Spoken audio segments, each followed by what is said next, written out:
Hello বন্ধুরা, সবাইকে শুভেচ্ছা। চলে এলাম আর একটা নতুন ভিডিও নিয়ে। রোজকার রান্না যা করি শুরু করছি, তো দেখতে থাকুন। প্রথমেই কড়াইটা বসিয়ে দিলাম, গ্যাসটা জ্বালিয়ে রেখেছি।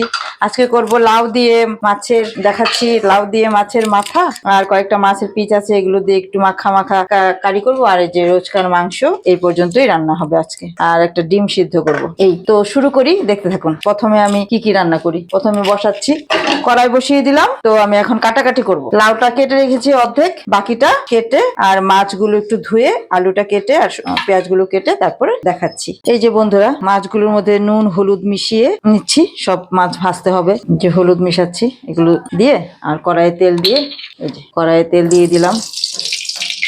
মাছ ভাজবো, একটু নুন ছিটিয়ে দিলাম যাতে না ছিটকে। ময়দা দিয়ে দিলাম, দিয়ে একটু নাড়াচাড়া করে নিব, তাহলে তাড়াতাড়ি তেলটা গরম হয়ে যায়।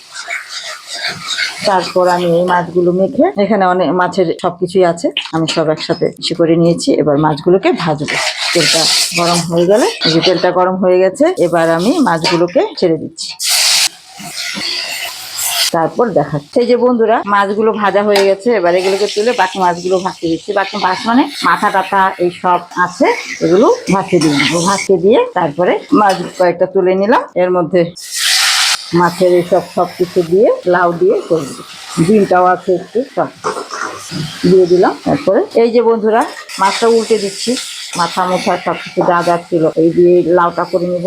এই যে লাউটা ধুয়ে নিয়েছি, আর এই যে পেঁয়াজ আদা রসুন এগুলো কেটে নিয়েছি। আর এখানে কড়াই বসিয়ে দিয়েছি, লাউটা বসিয়ে দিব বলে। এই যে তেল দিয়ে দিলাম। লাউয়ের মধ্যে অত বেশি তেল দিব না, যতই তেল দিই না কেন লাউয়ের তেল ভাজবে না, তাই আমি লাউয়ে বেশি তেল দিলাম না। তো তেলটা গরম হয়ে গেলে, আর এদিকে আমি মাংস সিদ্ধ করতে বসিয়ে দিয়েছি। রোজকার মাংস তো একটু সিদ্ধ না করে নিলে হয় না। সঙ্গে একটা ডিম, দুটো ডিম দিয়ে দিয়েছি। ওরা ডিম খাবে, বাচ্চারা তো মাছ খেতে চায় না, তাই একটু ডিম টিম সব একসঙ্গেই করি এটা। তারপর এই যে হয়ে গেছে তেলটা গরম, এবার পেঁয়াজ আদা রসুন এটার মধ্যে দিয়ে দিলাম। যে যেভাবে রোজকার রান্না আমি যেরকম পারি করি, আপনারা যেরকম পারবেন করবেন। আমি কোনো রেসিপি শিখাচ্ছি না, আমি রোজকার রান্নাগুলো যেরকম করি সেগুলোই দেখাই। বাচ্চারা খেয়ে ভালোই বলে, বাচ্চার বাবাও ভালো বলে। বাচ্চারা বড় তবুও বলছি, বাচ্চা মায়ের কাছে তো সবসময় বাচ্চারা ছোটই থাকে, সেজন্য। তো একটু ভাজা ভাজা হয়ে গেলে লাউটা ছেড়ে দেবে। যে লাউটা কেটে রেখেছি, লাউটা ছেড়ে দিব।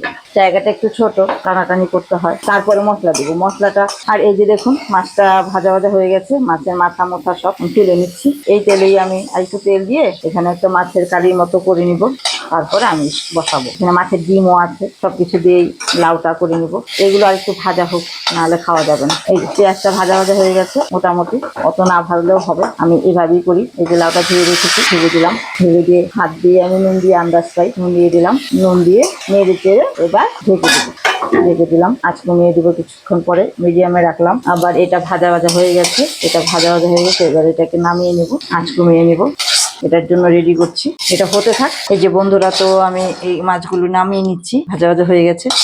এবার এটার মধ্যে আমি তেল দিয়ে দিব, একটু তেল দিয়ে তেলটা গরম হলে এই যে পেঁয়াজটা দিয়ে দিব। পেঁয়াজ আদা রসুন, রসুনটা আমি ঘষে নিব। এই যে ঘষনি, এই যে ঘষনি দিয়ে একটা পেঁয়াজ ঘষে নিয়েছি, আর এই আদাটাও ঘষে নিব। বাটাবাটি করবো না, সময় নেই, আর ইচ্ছাও করছে না। রোজকার রান্না প্রতিদিন এক এক দিন এক এক রকম করে করি। তো তেলটা হয়ে গেছে, আমি এবার রসুন আর পেঁয়াজটা একটু ভাজা ভাজা হয়ে আসলে আমি এটাও ছেড়ে দিব, পেঁয়াজ ঘষাটা ছেড়ে দিব।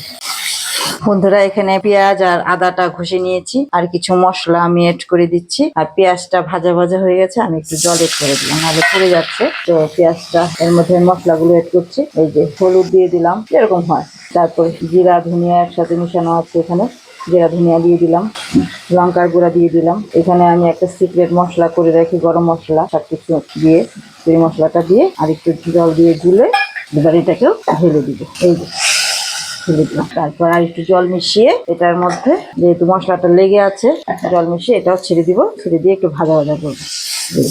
এখন নুন দিব না, মশলাটা কষে আসলে নুন দিব। এদিকে মাংসটাও প্রায় সিদ্ধ হয়ে গেল, ডিমও ছিল, ডিমও দিয়ে দিচ্ছিলাম, একবারে সিদ্ধ করে ফেলেছি। এই যে মাংসটা আর ডিমটা উল্টে দিলাম, এটা উল্টে দিলাম, উল্টে দিয়ে হতে থাকে। তো বন্ধুরা, এটা কষুক, তারপরে দেখাচ্ছি। বন্ধুরা, এখানে আমি যে লাউ বসিয়েছি, লাউটা দেখাচ্ছি। এই যে লাউটার এই অবস্থা হয়েছে। নুন দিয়ে পেঁয়াজ টিয়াজ সম্বাদ দিয়ে বসিয়ে দিয়েছিলাম, মোটামুটি হয়ে গেছে। লাউটা ভালোই ছিল, বাড়তি ছিল না খুব একটা। তো আমি এর মধ্যে মাছের মাথা মিশিয়ে দিচ্ছি, একটু ভেঙে চুড়ে দিয়ে দিলাম মাছের মাথা।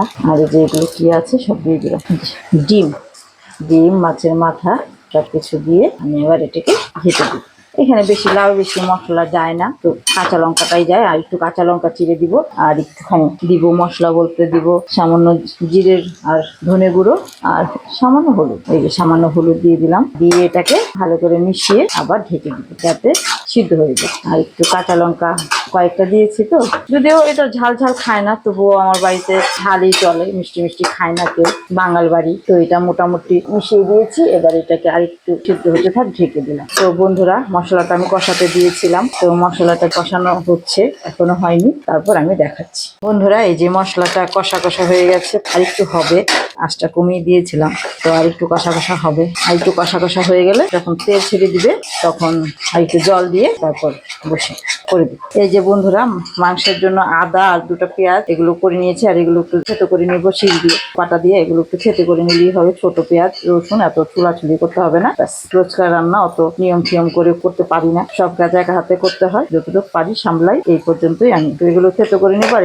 এই দুটো ঘষে নিচ্ছি, নিয়ে দেখাচ্ছি। এই যে বন্ধুরা, মশলাটা কষে এসেছে, প্রায় তেলটা ছেড়ে দিচ্ছি। এবার এর মধ্যে আমি একটু ঝোল দিয়ে মাছগুলো ছেড়ে দিচ্ছি, কাঁচা গন্ধটাও চলে গেছে, এর মধ্যে আমি ঝোল দিয়ে দিচ্ছি। আর একটু ভাজা ভাজা আর একটু করে নিই, তো ভাজা ভাজা হতে থাক, আমি একটু পরে দেখাচ্ছি।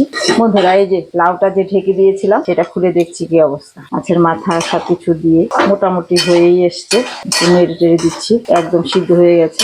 এর চেয়ে বেশি কষাকষি হয়ে গেলে খেতে ভালো লাগবে না, একটু ঘেটে ঘুটে তারপর নামিয়ে নিই। এই যে হয়েই গেছে, এবার একটু ভালো করে মিশিয়ে দিচ্ছি লাউটা, তারপর আমি এটাকে গ্যাস অফ করে দিয়ে ভেজে দিচ্ছি। এই যে গ্যাস অফ করে দিলাম, তো ঢাকা থাক। মাছের এটা মোটামুটি ভাজা ভাজা হয়ে গেছে, একটু পুড়ে পুড়েও আসছিল, অন্য কাজে ব্যস্ত ছিলাম। তো এবার একটু ঝোল দিয়ে দিচ্ছি, জল দিয়ে দিচ্ছি, মানে ঝোল একটু বেশি দিয়ে দিলাম। ঝোলটা ফুটে উঠলে মাছগুলো ছেড়ে দিলাম, নুন দিয়ে দিলাম। এবার মাংসের মশলাটা এই যে করে নিয়েছি, তারপর মাংসের মশলাটা করে নিয়েছি, এবার মাংসটা বসাবো, দেখাচ্ছি। তো বন্ধুরা, কড়াই ধুয়ে বসিয়ে দিয়েছি, এবার মাংস দেবো, মাংস বসাবো। এর মধ্যে তেল দিয়ে দিলাম, রোজকার মাংস, তো তেলটা একটু গরম হবে, এর মধ্যে আমি একটু নুন দিয়ে দিচ্ছি, নুন দিয়ে একটু নাড়িয়ে নিচ্ছি। আলুগুলো দিয়ে দিলাম, আলুগুলো সিদ্ধ করে নিয়ে আলুগুলো একটু ভাজা ভাজা হয়ে গেলে হলুদ দিয়ে ভেজে দিব, হলুদ দিয়ে আলুগুলো একটু নুন দিয়ে আলুগুলো একটু ভেজে নিচ্ছি। ভেজে নিয়ে এখানে একটা পেঁয়াজ রসুনগুলো করেছিলাম সেগুলো দিয়ে দিই, এটাতে তুলে দিই। এই যে বন্ধুরা, আলুগুলো ভাজা হয়ে গেছে, এবার আঁচ কমিয়ে আলুগুলোকে আমি আলুগুলো ভেজে নিয়েছি, এবার আঁচ কমিয়ে আলুগুলোকে তুলে নিচ্ছি। আলুগুলো তুলে নিয়ে এবার পেঁয়াজ রসুনটা দিয়ে দিলাম, পেঁয়াজ রসুন আদা থেতো করে নিয়েছি, আর একটু ঘষে নিয়েছি। তো এটা ভাজা ভাজা হোক, তারপর দেখাচ্ছি। এই যে বন্ধুরা, পেঁয়াজটা ভাজা ভাজা হয়ে গেছে, এবার আমি একটা মশলা রেডি করে নিচ্ছি। মশলা বলতে যা দেওয়া হয় আর কি, মশলা বলতে হলুদ এই দেড় চামচের মতো হলুদ দিলাম, এই যে লঙ্কার গুঁড়ো দিচ্ছি, তারপর জিরে ধনে একসাথে মিশিয়ে রেখেছিলাম এটা দিচ্ছি, আর এখানে একটু গরম মশলা আর অনেক কিছু বাদাম ফাদাম বেটে রেখেছিলাম, এটাও দিলাম। এবার আমি জল দিয়ে দিই, জল দিয়ে এটাকে কষতে দিব, কষতে থাক, কষতে কষতে তারপরে দেখাচ্ছি। এই যে বন্ধুরা দেখুন, মাছের ঝোলটা প্রায় হয়ে গেছে, তো আমি এর মধ্যে মাছগুলো ভেজে দিচ্ছি, আর এগুলো করকরা ভেজেছিলাম, পাতা পাতা হয়তো দিয়ে দিব বাচ্চাদের। মাছের ঝোল এরকমই হবে, মাখা মাখা হবে না, একটু ঝোল ঝোলও থাকবে। আর একটু নুন দিয়ে দিচ্ছি, এটা ফুটতে থাক, আর একটু টেনে যখন যাবে তখন ধনেপাতা দিয়ে নামিয়ে। আর এই যে দেখুন বন্ধুরা, মাংসর মশলাটা কষে আসুক, আমি মাংসগুলো দিয়ে দিচ্ছি। মাংসগুলো আমি সিদ্ধই করে রেখেছিলাম, ধুয়ে সিদ্ধ করে নিচ্ছি, তাহলে তাড়াতাড়ি হয়। আমি এইভাবে করে, আমি যেমন পারি তেমন করি, আমি তো রেসিপি শেখাচ্ছি না, রান্নাঘরের যেরকম রোজকার রান্না হয় এগুলোই দেখাই। আপনারা এগুলোই দেখতে থাকুন, এগুলো দেখে বলবেন আমার রান্না কেমন লাগছে। তো হতে থাক, তারপরে দেখাচ্ছি। এই যে বন্ধুরা, দুটো ডিম সিদ্ধ করেছিলাম, এই ডিমগুলো এরকম করে ফাটিয়ে নিয়েছি, এবার এগুলো ছুলে দেখাচ্ছি। এই যে বন্ধুরা, মোটামুটি কষা কষা হচ্ছে, তো আর একটু কষে নিতে হবে যাতে তেলটা ছেড়ে দেয়, আর একটু কষিয়ে নিচ্ছি। এই যে আর একটু ভাজা ভাজা হোক, তারপর দেখাচ্ছি। এর মধ্যে আলুগুলো দিয়ে দিলাম, আলুগুলো নাহলে সিদ্ধ হবে না, আলুগুলো একটু কষুক, এর মধ্যে ভাজা ভাজা করে আলুগুলো একটু ভেজেই রেখেছি। তারপর দেখাচ্ছি বন্ধুরা, এই যে মাছের ঝোলটা, মাছের কারিটা এই যে হয়ে গেছে, এখন এটাকে গ্যাস অফ করে দিব, তারপর একটু ঠান্ডা হলে আমি ধনেপাতা দিয়ে সার্ভ করে দেখাচ্ছি। তো বন্ধুরা, এই যে দেখুন কষে গেছে, তেল ছেড়ে দিয়েছে, তো মাংস যে সিদ্ধ করেছিলাম সেই জলটাও দিয়ে দিচ্ছি, সেই জলটা দিয়ে দিলাম। আর এই যে ডিম দুটো খুব ফুলে নিয়েছি, ডিম দুটো আমি ধুয়ে তারপরে একসাথে সিদ্ধ বসিয়েছিলাম, যেরকম অনেকে ভাতে সিদ্ধ দেয়, আমি এটাতে সিদ্ধ দিই। ডিম আলু ভাতে সিদ্ধ দিয়ে একসাথে হয়, আমি এভাবেও করি, আমি যেহেতু ভাতটা আলাদা করি।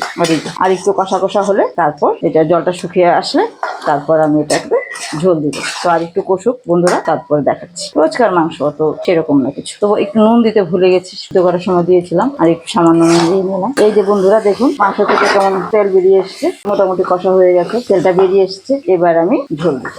এবার ঝোল দিলে ঝোলটা ঠিক হবে, তখন তো ঝোলটা দিয়ে দিলে ঝোলটা মিশবে না, তাই এবার আমি ঝোল দিয়ে দিচ্ছি।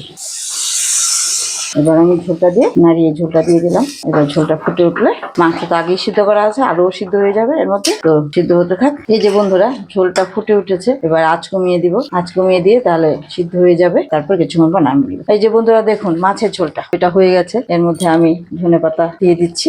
ধনেপাতা দিয়ে একটু নাড়িয়ে নেব। নাড়িয়ে আমি এবার এটাকে প্লেটে সার্ভ করে দিচ্ছি। এই যে বন্ধুরা দেখুন কি সুন্দর ঝোলটার মধ্যে থেকে তেলটা বেরিয়ে এসছে, কালারটা সুন্দর এসছে, রোজকার মাংস যেরকম হয়। এখন আমি সার্ভ করে দিচ্ছি, গ্যাসটা অফ করে দিলাম। হ্যাঁ বন্ধুরা, তো দেখুন যা যা রান্না করেছি আজকে সেগুলো দেখাচ্ছি। এই যে বন্ধুরা মাছের মাথা দিয়ে লাউ, এই যে এরকম হয়েছে, এরকম হয় আর কি। তারপর মশলা দিয়ে মাছের কারি বা ঝোল যাই বলেন। তারপর এই যে রোজকার মাংস, এই যে রোজকার মাংস, আর এই যে ডিম সিদ্ধ, এই আজকে রান্না। যদি আমার এই রান্না ভালো লেগে থাকে তো লাইক সাবস্ক্রাইব করে দিবেন। আপনারা দেখছেন আমার ভালো লাগছে, আপনাদের ভালোবাসাই আমি এগিয়ে যেতে পারবো, আরো নতুন নতুন রান্না দেখাতে পারবো। তো সবাইকে ধন্যবাদ দেখার জন্য। দেখা হবে আরেকটা নতুন ব্লগে, নতুন ভিডিওতে।